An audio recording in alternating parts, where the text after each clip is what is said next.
Good morning, boy. Israel is in the headlines today with the war that started October 7th with Hamas and the invasion. And just, it seems like every day, if you're listening to the news on television, I'm sorry, you should probably find your information maybe somewhere else. But we need to know what's going on. And Israel is in the headlines, it's in coffee shop discussions. The nation has the world's attention. Well, the nation had the world's attention back in the days of Rome also.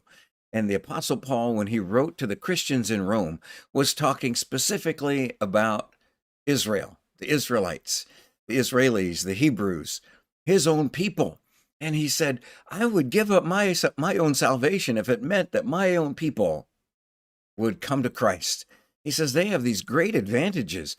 They're Israelites to whom belongs the adoption as sons, and the glory, and the covenants, and the giving of the law, and the temple service, and the promises, whose are the fathers, and from whom is the Christ, according to the flesh, who is over all, God blessed forever. Amen. And that is quite a list of tremendous advantages. To Israel belongs the claim that the God of heaven called Abram, soon to become Abraham, the father, to be a separate people, a people that he could call his own and they could call the Creator their own God. He is our God. That's what they could say all through from Adam, actually, but specifically from Moses, all the way through till Christ was born. The Israelites could say, the God of heaven is our God. He chose us. And then they were supposed to add one more statement.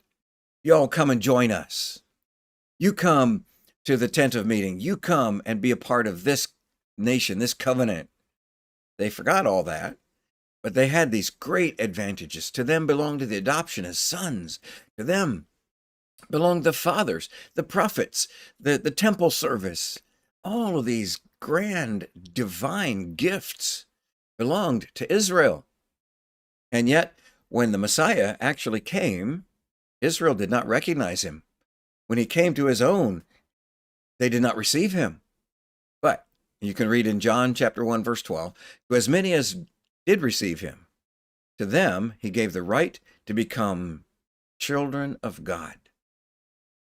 That right, that privilege that God extends to everyone who receives Christ in his identity and submits to his authority, has the right, the privilege to become a child of God.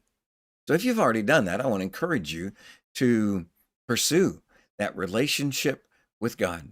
I want to encourage you, if you receive Jesus and recognize that he really is the only begotten Son of God, the crucified, buried, and resurrected Lord of life, that you would pursue time with him today.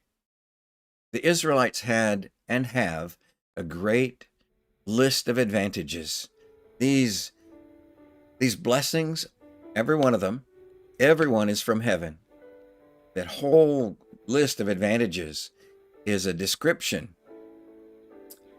of these gifts from heaven, but it's not the exhausted list.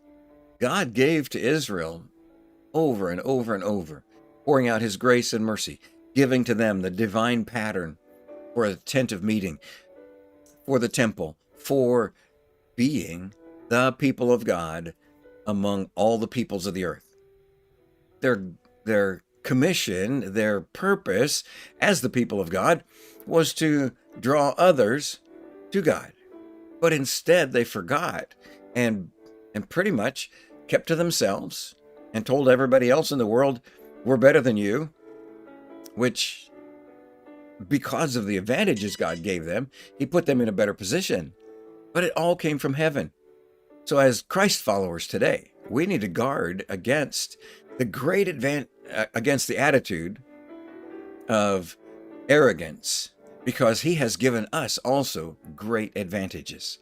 But it's from his hand, not ourselves.